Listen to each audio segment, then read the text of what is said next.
Today, I'm excited to introduce our speaker, James Stephenson. He will be presenting USS The Sullivans, the sinking and the way forward. James is the director of the Museum Collections at the Buffalo Naval Park, a position he has held for 6 years. Prior to working on the ships, he spent 5 years working in the research library at the Buffalo History Museum. Researchers locate historical documents and photographs. He's published 3 historic picture books, the most recent of which highlights the crews, ships, and servicemen and women from Western New York. He was the 2023 recipient of the Henry A. Magnus. That That name? name. That's good. It's fun. I always something. Award for curatorial excellence from the Historic Naval Ship Association, and is proud of the work he did to preserve hundreds of artifacts from the USS Sullivan sank in April 2022. Also, he is currently the president of the Board of Trustees for the Buffalo Presidential Center, a museum which highlights Buffalo's unique ties to the Office of the President and National Affairs. I will turn it over to Shane.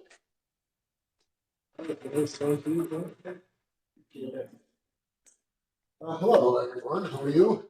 Fine. Good. I was down at Orchard Park this morning giving a presentation on the BAVES program, and now I'm here happy to talk about, not happy to talk about this. This is a pretty traumatic event. I think I was here a couple of years ago, maybe just talking about the sinking in general. I just can't remember, but I was. I'm sorry. You were. I was. Okay. So this is probably a little review, but I'll be talking about some things that we're working on moving forward as well. So there's a great picture of the Sullivans in April of 2022. And it made international news, and not in a good way, of course, but brought a lot of attention to the museum ship world, of which there are 180 in America that you can go and visit. The closest ones are the HIDA, HMCS HIDA in Hamilton, Ontario. HMCS standing for His Majesty's Canadian Ship. Right, we do USS, United States Ship. Canada is HMCS. Whether it's Her Majesty or we're also used to saying Her Majesty, right? Because Queen Elizabeth was the Queen for a very long time, so now it's His Majesty. There's some boats in Erie, Pennsylvania that you can go visit, the Great Niagara and the Letty G. Howard, which is a naval ship, but and then in Cleveland, they do have a submarine called the USS Cod that you can go visit. So we have a nice little thing here along Lake Ontario and Lake Erie.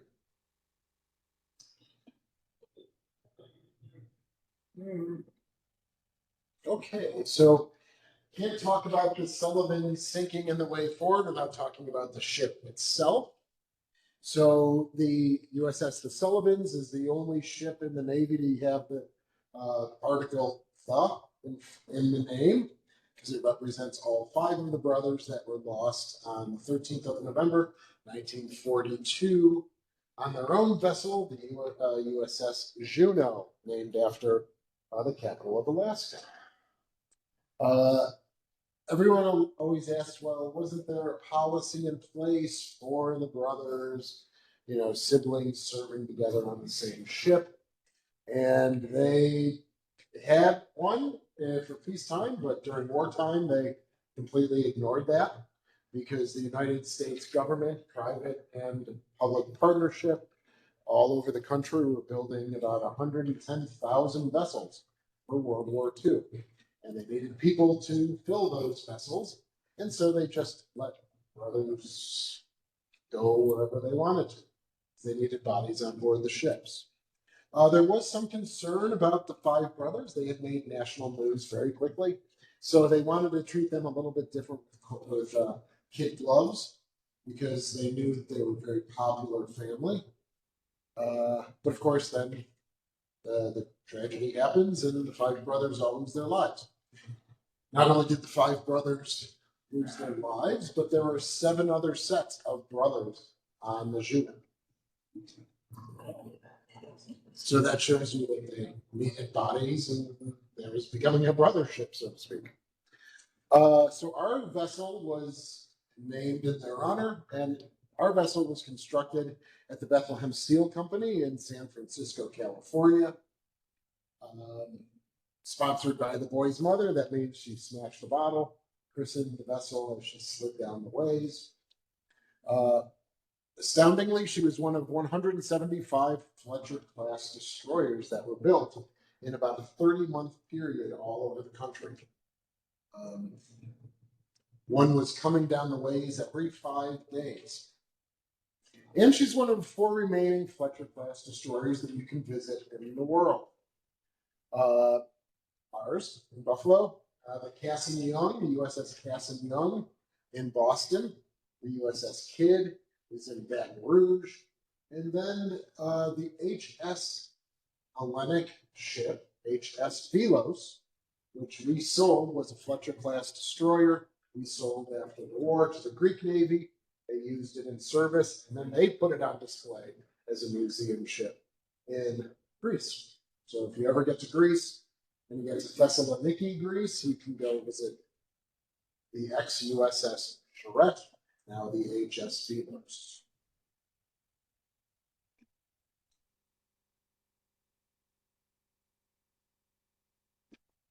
Okay, so here are the 5 brothers, commissioning pretty much 9 months to the day that they lost their lives, or 9 months prior to the day they lost their lives, February of 1942. George here was the oldest at 27. Albert in the middle was the youngest at 20. And then you have Madison, Francis, and Joseph. Right? The family also had a daughter, Genevieve, and then they also lost a child to childhood pneumonia. So she only lived to about 2 years of age. So the parents lost 6 of their 7 children before they were 29 years old. And then even Genevieve, the one that did survive, she only lived till she was about 56 years old.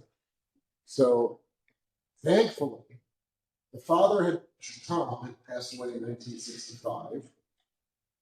He was much older. Alita, the mother of the family, she died in 1972, with Genevieve still alive. But Genevieve then died in 1975. So thank God that there was that 3-year gap so that Alita didn't have to bury all 7 of her children. Right? So that Genevieve survived until her mom's passing and then beyond. Albert is the only one that had a child. I mean, one child who was 2 years old when his dad and his uncles died. So the Sullivan family in Waterloo, Iowa does continue to this day through the progeny of Albert. Right now there's Kelly Sullivan, who's a 3rd grade school teacher. She's about 55 years old. And then John, who is a traveling salesman. So Kelly is very involved. There was another ship. Let's see, I might even have it on here. I believe I might. Oh, I'm going backwards, sorry. Yes, bingo. So this family represents multiple generations of service with the U.S. Navy and Sullivan family. So here's Alita christening our vessel on the 4th of April, 1943. And here's Kelly Sullivan in 1995, christening her own ship, USS The Sullivans, which is still in service today. So Alita was an extremely dedicated sponsor. Now, what does that mean? You're a sponsor of a ship, right? Well, you're the one to smash the bottle. Usually there's some connection to the ship or the name. Destroyers, like the Sullivans, are always named after meritorious Marines or Navy folk. Right? So if you're watching a movie and they say, oh, it's the Thomas Dewey, you know that's a destroyer. Right? because it's usually their last name. Sometimes they use their full names too. And so when you christen a vessel, a lot of times you just get your picture taken in the paper, you got a bouquet of flowers, you got the champagne, boom, and you're gone. Well, Alita was not that.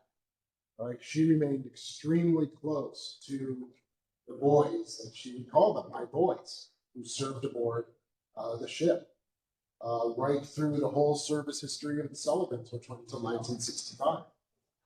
She would invite them to her home. She would give them, if they don't have a home or if they had a bad family life, she would invite them to Waterloo and spend a couple of nights and get a home cooked meal and laundry and all that stuff.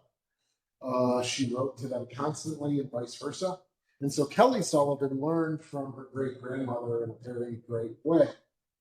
So Kelly Sullivan also does the same thing now. They don't write letters, they send emails. But she does the same thing. She invites them to Waterloo, to her home.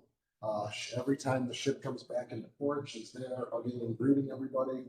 So she learned from the best, I guess I would say, about how to be a good sponsor for a ship. Of course, she has that red hair.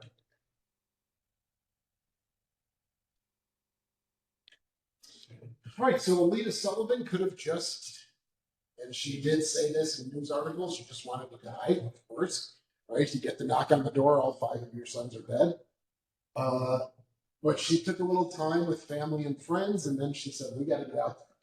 And so she went on propaganda, I'll call it that, propaganda tours, all right, all over the country, and she visited about 200 different shipyards or factories making war product, right? And then she would give talks and say, keep up the good work. I don't want any mother to experience what I just went through. And so the more product and ships we can build, the more guns and ammunition we can build, the quicker we can end the war. Right? So she was all over the place in magazines, newspapers, newsletters. She also went to USO events and hospitals and food kitchens for veterans and things like that. So she stayed really involved. I haven't really figured it out yet, but eventually the Navy said you need to stop doing this. So I think it was kind of towards the end of the war. I don't know the reason why, but the Navy went to the family and said, okay, it's time for you to stop traveling around. So I don't know why they did that, but they did. Were they paying her? Not that I know of.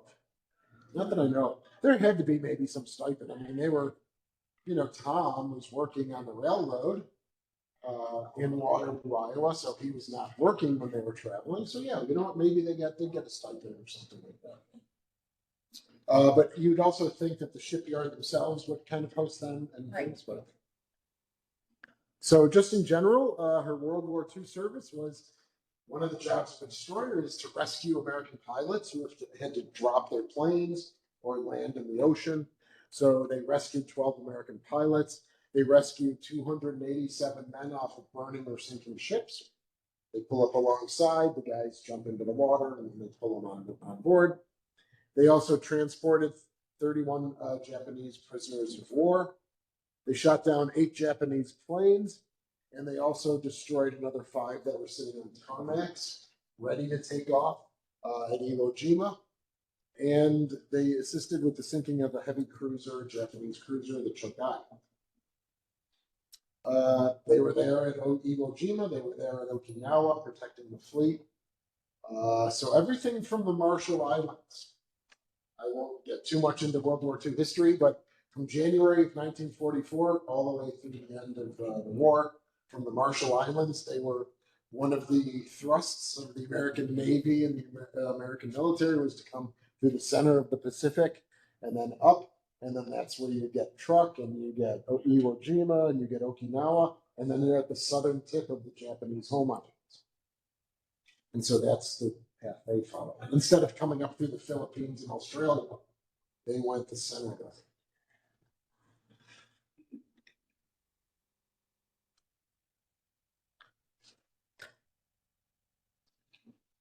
Okay, so as with almost 90% of the ships, they get decommissioned in January of 1946.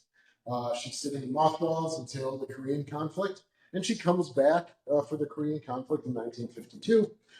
She screens airstrikes in Korea, North Korea, and she's bombing railroads, bridges, tunnels, rolling stock. So she's taking out from 2, 4 miles, 5 miles away. She's taking out supply trains, bridges, things like that.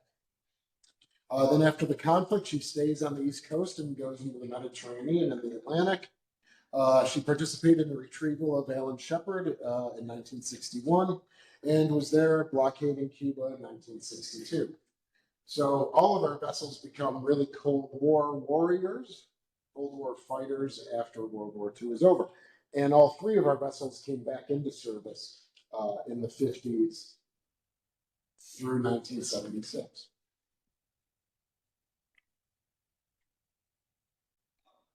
Here's a nice picture during the Cuban Missile Blockade. The helicopter is dropping a sonar buoy, right, to listen for Russian submarines, things like that.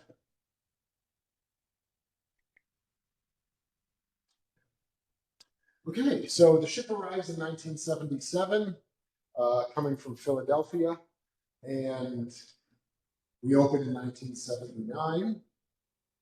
Things are kind of just going along from there, and then, we start seeing some major problems in the 2010s. I will say I started in 2019, okay, or 2018, I'm sorry. All right. But there's certainly when I first started, I was climbing down into spaces like this. And what we were doing is we'd get a leak and we would patch it ourselves. We didn't have much money, we didn't have many staff. So this is a great example of some of the things that we would come into and see. Now the hull, I should say, or the skin of the Sullivans is 3/8 of an inch thick. And that was in 1943. Right, so that's only this thick 83 years ago. So you can imagine just over time, it just gets worn out, and then it becomes thinner and thinner, eventually to where you might be able to just gently punch a hole through the hull. So there are a couple of things, and I'll talk about the couple of serious things that happened. But again, for about 10, 15 years, this is what they would find. They would locate the hole. We had a diver on staff at the time. He would go underneath the hole. They would patch it, and then we would pump the water out and move on. So this is, you can see here, there's a ladder. All right, so this might be about 6 feet or so. There's the doorway right there. So you can see an average door, right? And then you can see how high it is. For here, there's a whole other compartment underneath. This is actually a deck hatch, right? That's open. That leads down to the holds. So that whole area down below has flooded. Then it's come through this hatch and into this area. So that could be about a 10-foot pool of water.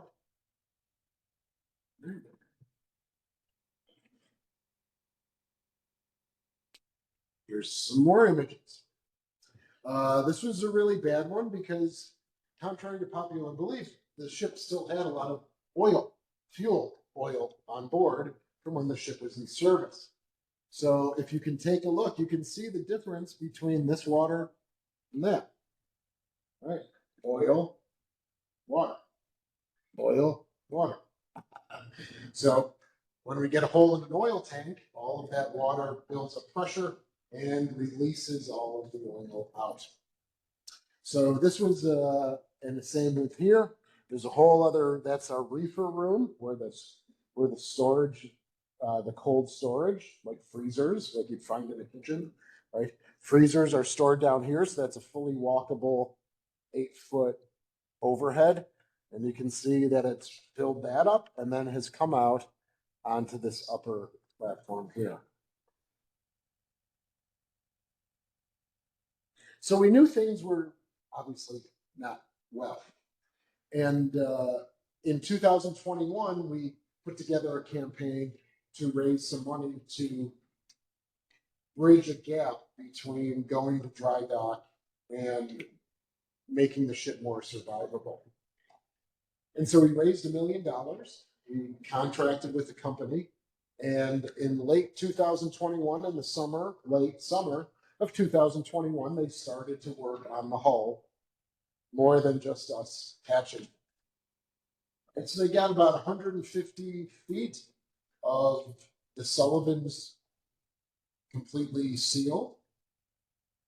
And then winter comes, and so they have to stop the work. So they were going to pick it up in the summer of 2022. Well, that's when the ship sank, right? So that work obviously stopped. But we were putting together a plan to survive, keep the ship floating, while then we also, in conjunction with that, we're going to raise funding for a dry dock. So that plan in 2021 was going to protect the ship for 3 to 4 years. All right, so we had addressed the problem in 21. We had raised the funds. We had contracted ourselves with the company. They started the work.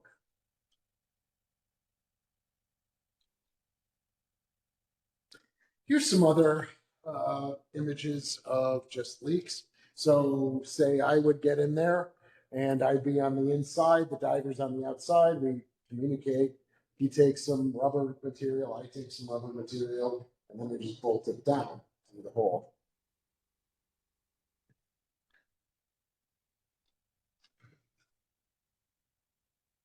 All right, so what led to the catastrophic sinking that we saw April 14th of 2022? Well, it was over time. You have the winter winds. Sage, anyone ever hear of Sage before? No, me neither. All right, we know about him now, though. All right. What is it? Well, I'll explain it. Yeah. Modifications. Right, the ship went through modifications after service. Now, the Navy doesn't want us taking them around and driving around Lake Erie, right? So they would cut systems, they would cut piping, you know, so like you take a pipe like this and you just cut it in half, right? They would release some cable runs where you have wires coming through areas. The culture, the needs of a museum ship versus an active ship. What do you need to do to preserve a ship as a museum ship as opposed to one that's actually in service? Did we have an organized maintenance program? We did, but we didn't have any staff. Legacy knowledge, people turn over and, you know, they know what the spaces look like, they know where the weaknesses are. And I will certainly add COVID though. I mean, it's not a surprise that this happened in 2021 because we were all laid off, as a lot of the world was laid off. And so our winter staff went down to 2 people, me and someone else. And to try and manage all 3 of the ships for those 2 winters with just 2 people instead of 5, which we would have had, really limited the amount of spaces that we could look at and address where the issues were. Of course, limited financial and human capital. And I've talked about the prior repairs as well. So here's an example of what I'm talking about. So this was very detrimental because say we have these 2 pipes, right? And water's coming in to the piping system and not continuing out. They just spill out into this space. Right? So we have leaking in this compartment, but the water is actually coming into the ship somewhere else. And so we'd have to track all of this piping through bulkheads and actually find where the leak was coming in. And this was where it ended up, but it was coming from 50 or 75 feet away. And so that took extra time to try and find and locate where that water incursion was.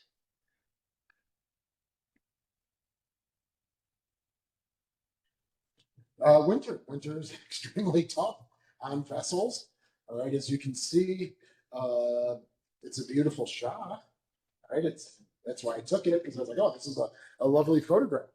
But you know, with ice build up on the deck, all right, now you're getting a bending and flexing of all the steel, contraction and expansion in winter and summer, and that stresses the strakes and those weld marks and those rivets. Right, so all of these areas here, you can kind of see those are the strakes. That's where the plates are. You know, so it's even if it's just a centimeter or 2, over the course of 45 winters, 47 winters, it can cause some damage. All right. We had no idea about what a seiche was, but for those in the know, meteorologists, aerographers, right? Lake Erie is known as the place in the world that has very serious seiches. Right? This kind of follows a little bit of the jet stream in this upward, southwestern to northeastern angle that we're at. Right? And so when you have the jet stream, it goes like that, and then it comes up like that.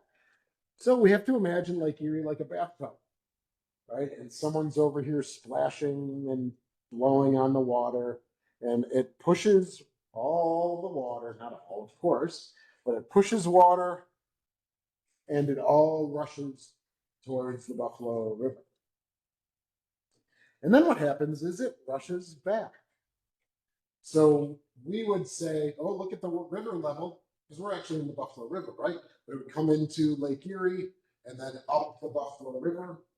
And we would have wild fluctuations of 6, 7, 8 feet. And we would just say, oh, the river's rising. Obviously the water's coming from somewhere, but we didn't have a scientific name for it. All right. And underneath, then you have all these cross currents going on. So if you want to say like the black line is the actual water level that you can see, underneath it, you have water coming and going at the same time, really creating a lot of hydrostatic pressure on the vessels as it's moving. So all you're seeing is the black line going up and down, getting higher, getting lower. But the force is unbelievable. There's unbelievable forces going on underneath that water.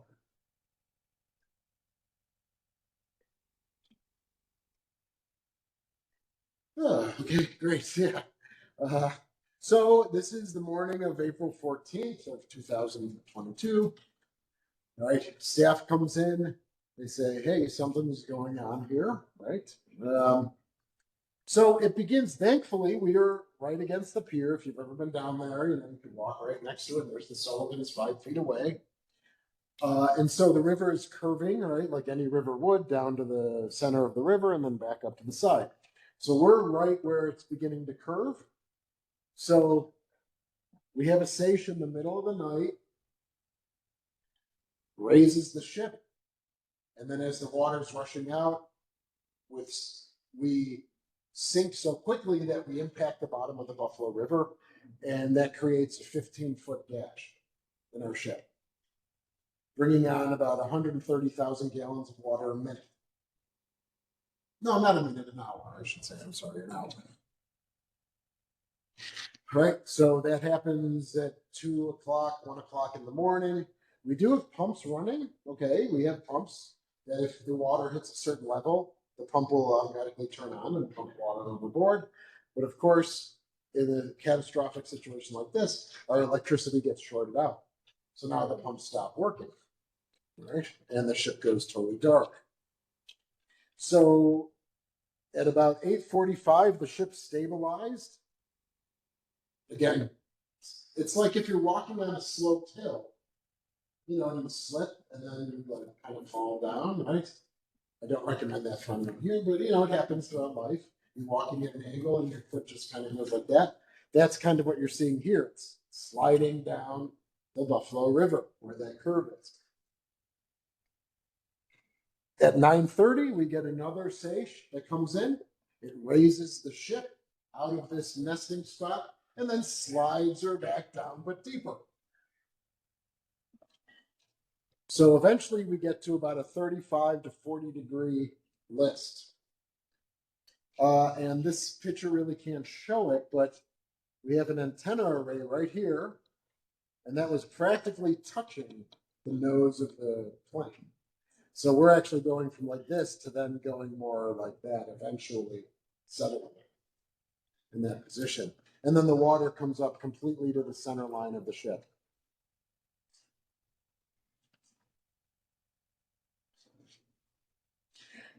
So this is a great example of the differences. That morning, we have a police camera. I said, oh, can we get footage? Right, so you're looking here at about 8:45 in the morning.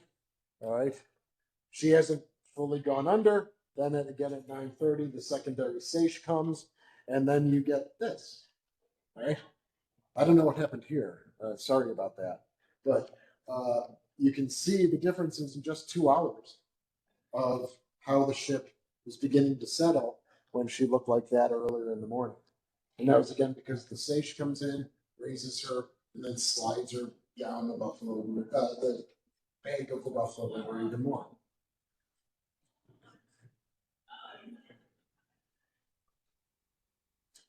This is also interestingly demonstrated by the browse leading up to the USS Little Rock.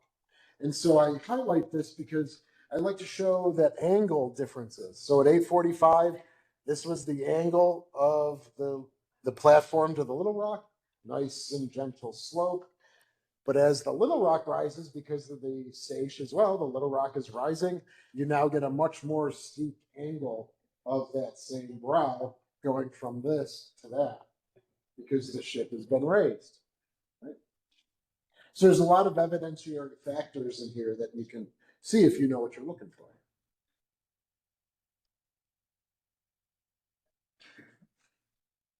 So obviously our initial response was, let's get everyone here as quickly as possible. So we obviously contacted the Coast Guard, Bidco, which is a local marine salvage company that we've worked with many times in the past. TNT Salvage Company from Texas came up here and they sent some divers and a naval architect. Obviously the Buffalo Fire Department, Buffalo Police for security purposes, New York State Department, DEC, because we had a lot of oil still on board and we had to keep it from getting into the Buffalo River, right? City of Buffalo and Miller Environmental, which was there to manage the environmental potential disaster. All right, daily response meetings were at 7 a.m., 12 noon, and 5. So at 7 in the morning, we say, this is what we're doing in the afternoon. Meet at 12, how did it go? Set the plan for the afternoon. Then we meet at 5, how did it go? What do we need to do different? And that was, while I was not involved in those meetings as much, I mean, I would attend one or two, but, Paul Marzello, our president, we all worked about 23 days in a row after this. So it's a long, stressful time. And if you helped us by donations, we appreciate your support. Site security, assessing oily water and how to contain it.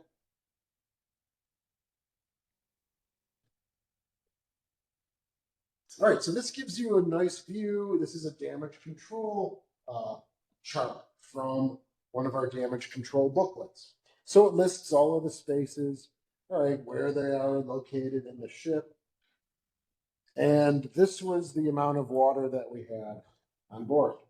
So all of these spaces, these are all small spaces here, so I can't even count, but these are the main engineering spaces. You can see how big they are, and they're about 3 stories tall. So maybe, no, not 3 stories, but actually maybe from the overhead and maybe 5 feet deeper than this. And all 4 of those spaces were filled completely with water up to the main deck. So it took about 6 weeks, and our pumping team really practiced the pumping plan. All right, this had the most amount of water in it, the center section. Then the stern had the second most amount of water, and then the forward section had the least amount of water because the shear line's going up, and so you're creating more decks and more space, and therefore less is actually going underwater, as you can see here, compared to there and there. So basically the center section and the stern were completely underwater up until the main deck. And then of course, because now the line is going up, you have some spaces that were not hit. So they had to say, we can't just pump out this section and then this section and this section because that'll put too much stress on the keel. And then the ship could break in half and we're done. So what they would do is they would test pump, and eventually they came up with a plan to where when they were ready to pump, they plugged that 15-foot gap, right, with hydraulic cement, poured cement in there, boxed it in, let it seal. And then they said, okay, we're ready to pump. So they would put all the pumps in the middle section.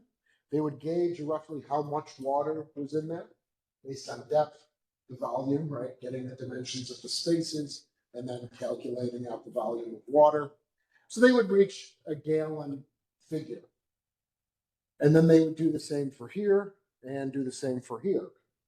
So then they could say, we start pumping out the center section after 3 hours and 21 minutes, we would turn the pumps on the back because now the same volume of water is in each section. And then after these have been on for another 2 hours and 15 minutes, then we would turn the pumps on for this because now all three areas would have roughly the same amount of water. So you're pumping all of the water out of the section so that the ship comes up as a whole unit as opposed to coming up like that or like that. You know, they're trying to make it come up together. So they practiced that for weeks. And then they came up with a plan, and after about 7 or 8 hours, the ship came back to the surface and successfully. So that was a good work, obviously.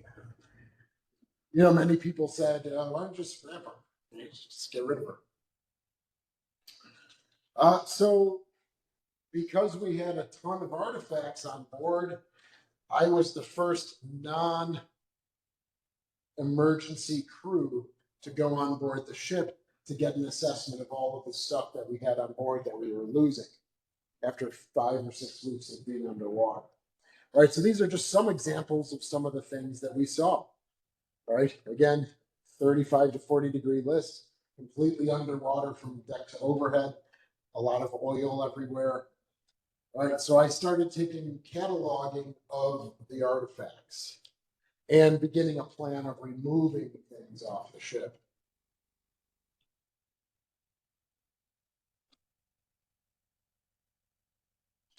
So I saved about, I'll addendum that.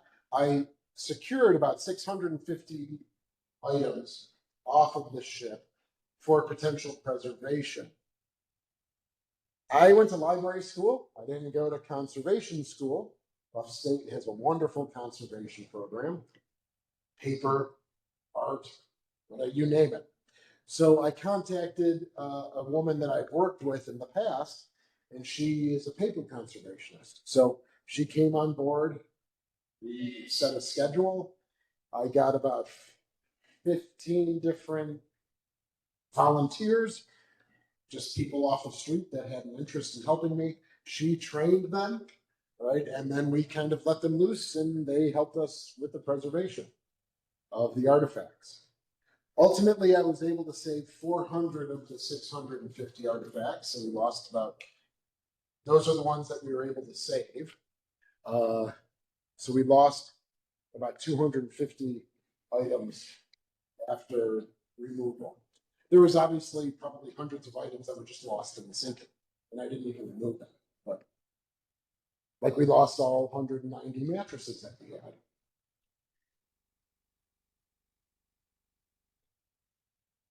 So what are some of the hard lessons learned? The ship's material condition. Right, if you don't know what that means, material condition is in what the ship is in what kind of state of readiness. Right? A ship needs to be floating all the time. So you have different material conditions. Right? This door can be open at this time, but that door needs to be shut at another time.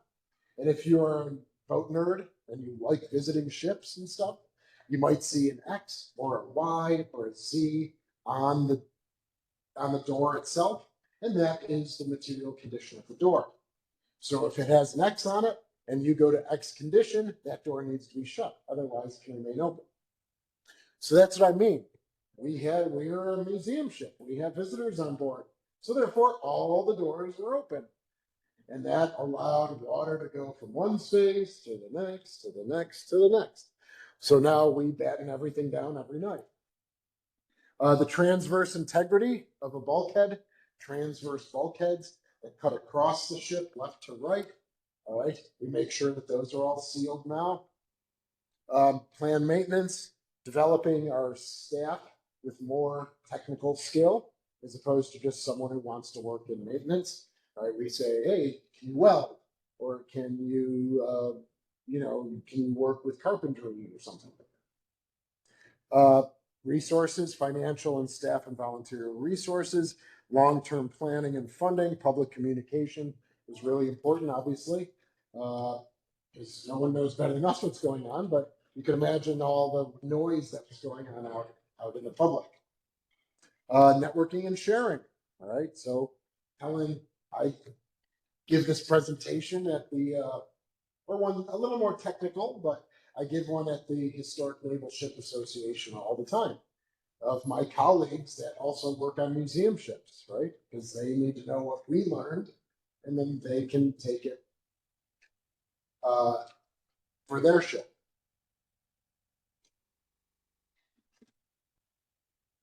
Okay, here's some more volunteers that were working with me on getting the electricity restored. Right, the ship has its own power panel, right? So the steam that was created in the engine room or created in the boiler room for the engine room would also get shunted, and that steam would turn a AC generator, which would then power the panel, which would then light the ship and energize the ship. Well, of course, if this completely goes underwater, electricity to water, the whole thing, it burned right out.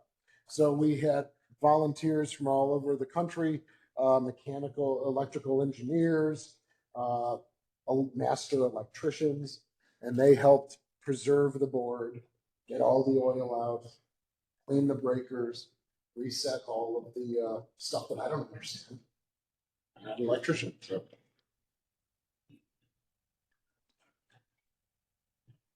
Let me just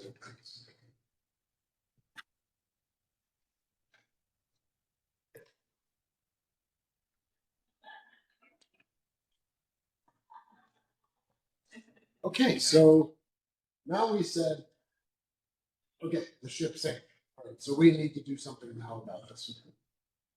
Again, the year before, we had raised the money to preserve the ship for 3 to 4 years, to then give us that window to raise the funding. And then hopefully at the end of the 4 years, then we would have been able to go to dry dock as well. This obviously sped up that process relatively quickly.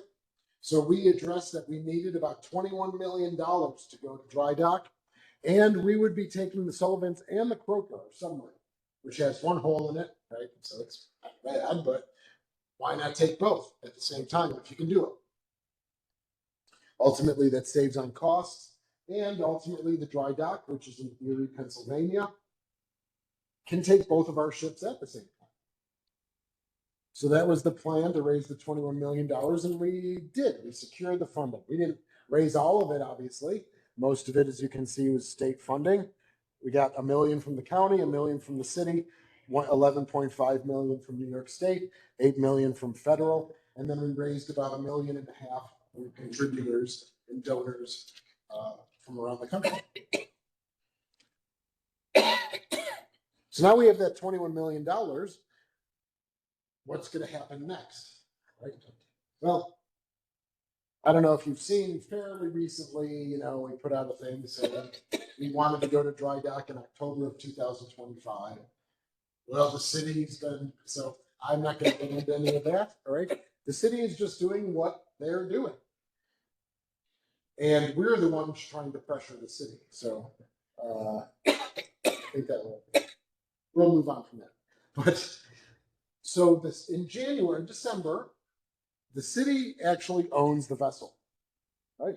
That's who the Navy signed them over to, and they created a nonprofit organization to manage the ships on the city's behalf. So the $21 million goes to the city.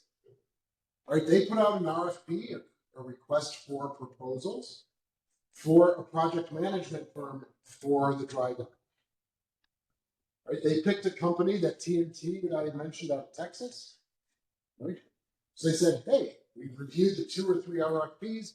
TNT, you were awarded the contract. Now let's negotiate and get the contract signed. And that was in January. It's still not signed. So we're saying, everyone, knock, knock, knock, the ship is in really bad shape. Can you hurry this up? And they're saying, we're still negotiating the contract. Right, so that's where we're at. So it's not the city's fault. This is probably what they do.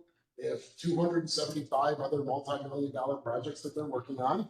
All right, so I'm not showing animus towards the city, but we do have a little emergency going on here, right? So it would be nice, but TNT and the city are having some struggles with that. That contract was $880,000, right? So that money, of course, you're getting all the lawyers making sure you're saying everything right, so you guys understand what I'm talking about, right? So we expected the contract to already be signed. It has. So when it does, then TNT is going to come to Buffalo, and they are going to begin the process of working with us to get the ships out of it, and then working with Erie, Pennsylvania, and the dry dock down there to make sure that we can have a slip for the ships to be worked on. One of the reasons, especially people in the know, like my colleagues at other museum ships, say $21 million. What the hell are you talking about? Right? We have a battleship and we're spending $6 million for a dry dock. You're taking two ships that are smaller than ours by half, and you're spending $21 million. What's that about? They're not aggressive about it, but they're saying that seems pretty steep. What's going on? Well, because of our current nesting situation, we are going to be needing to spend about $8 million just to move the ships to the lighthouse, right? Because we have a Buffalo River that needs to be dredged. Then you need to move the Little Rock and then put her somewhere for a day or two. Then you need to go in between where the Little Rock was and the Croaker, the submarine, dredge some more. Then you need to cut a mooring tower that's buried 15 feet into the Buffalo River. And then you can begin to move the ships and get them to Erie. So we calculated that all of this dredging, the moving already of the Little Rock, the dredging again, the moving of the Sullivans and the Croaker, and then putting the Little Rock back into place will be about $8 or $9 million just right there. All right, so that's the plan moving forward. We wanted it to be October of this year. It's not going to happen. All right, so we have some funding available to us to make sure we can get through another winter. All right, and then hopefully this will be the plan that you can see on the news next year. All right, and then come down and take a look. It's going to be pretty cool.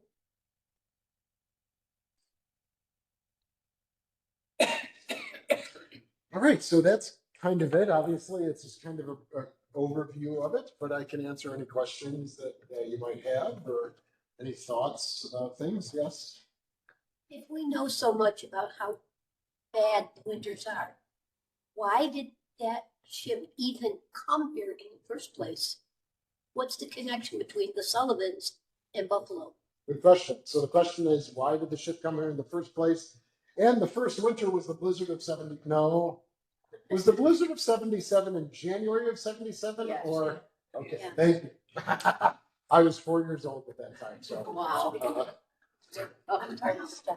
well, you guys could have said, "Wow, I expected you not even to be alive." So I am older than hopefully you think. But yes, I was 4 years old, and my dad was a lawyer, and he was stuck in Hamburg for about 3 days or something, and so my mom was just hanging out with me, I guess. Okay, so she arrived. Both of our ships, the Little Rock and the Sullivans, arrived in July of 77. So I don't know. Maybe the winters weren't as bad back then or severe. Nowadays it seems though we have kind of nice weather and then we get 12 feet and then it all melts. But back then it was a little more consistent, right? You'd get snow in January and it's there until March, right? But the story with the Sullivans, yeah, when I was a kid, I said, oh, we're the Sullivan family from Buffalo, right? No, they had no ties to Buffalo, but we had and we still do have a big Irish population. So they said, oh, we can tell the story of an Irish family here in Buffalo. That would be pretty cool to do. So that's why we chose to get the Sullivans. And then the Little Rock, our cruiser, was just an add-on. They said, "Do you want her too? You can take her." So we said, "Yeah, sure, why not?" Are the Sullivan, all the five brothers, did they ever find them? They found the ship that they were on, yes. They never found the boys? Brothers? Oh no, they'd be long gone. Oh, they would? Yeah. So the ship was located in 2018. So the ship had already been sunk for 52, 62, 72, 82, 92, 02, 12, 77 years. So yeah, the bodies are long decomposed by then. They were, okay. The ship was catastrophically destroyed, so that kind of fits with the eyewitness accounts of that day. And when you have underwater archaeologists that went down there, they said that they've never seen a ship so destroyed. When you think of shipwrecks, everyone thinks it's a Titanic, right? Breaks in half on the surface and then just slides down, and in two parts. Well, the Juno, the ship that they were on, was in three parts, right? And the bow and the stern were actually sitting on top of each other, which is really rare. And then the middle section was about a mile, and it was about a half a mile away. And that took down 680 guys with it. Not only the five brothers, but 675 other men in a matter of about 35 seconds. So yes, their home has been found. Their graveyard has been found. And also, I'd like to mention, I didn't put the slide in this one, but there were two boys from Buffalo on the ship with the brothers that were also lost that day. Edmund Masgawa from Lackawanna and Jerry Riley from South Buffalo. It's such a perfect Buffalo name, Masgawa, right? Yeah. Yes, perfect. Other questions? Yes, go ahead. Are the ships still accessible now? So you have opened there? Yes, for the Sullivans, the question is, are the ships actually available? Yes, for the Sullivans, you can tour on the main deck, you can tour on the O1, and you can tour on the bridge. Can't go downstairs? Nothing down below. No. Because we haven't started work on those. So those pictures that I showed you, with all the oil and all the bunks all slid all over the place, it pretty much kind of looks like that still. Right? We don't want to do any work until we get to dry dock. We take off all of the, we take off a lot of the hull. And then when the ship comes back, then we can begin working on the ship inside as well. Why was so much oil left on it when it came here? Good question. Why is so much oil still left on? There was probably in total, the ship would hold about 73,000 gallons of oil when the ship is in service. We had about 3,000 gallons or 4,000 gallons left on board. If anyone's a naval architect, maybe not, but usually for oil tanks, they're down at the bottom. So they are beholden to the curve of the ship as it's going down to the keel. So a lot of the oil tanks come to a point. Right? So there's a flat wall, and then you have the hull, and so there's that angle down there at the bottom. Now you get a bunch of shipyard workers in 1965. They throw a hose down there to suck out all the oil. Right? It starts to sputter. Right? Okay, take it out, and let's go to the next tank. Boink, and they can move on. Well, because of that angle, right? There's still hundreds of gallons that the hose can't reach. Right? So they just move on and go on to another one, and you don't have enough oil to run the ship. And they're not going to go down there and squeegee the walls. That would actually be really fun for someone like me. Get the volunteers. Right. So, yeah, safety issues. We don't want them passing out and all that stuff. But so that's why we still had about 4,000 gallons of oil on board. You had a question, man? Well, it's in the ocean. Did the Sullivan go down? Do you have any idea? Yes, they were at the Battle of Guadalcanal. I don't know if this is internet related, but I don't. So the Solomon Islands, Guadalcanal, that's where the battle took place, Savo Island, and they were steaming away. So If you take a look at the Philippines and you look for Guadalcanal, that's where it was. There about the ship is in about 13,500 feet of water. So, yes. Is there any understanding of why the tragedy happened in Buffalo? All the water came in and everything, why it happened then as opposed to it hadn't happened 5 years before? Did something trigger it or anything? Well, the sage, we had a really. Yes, but you had those regularly, right? Correct, but this must have been something, when the ship impacted on the bottom of the ship.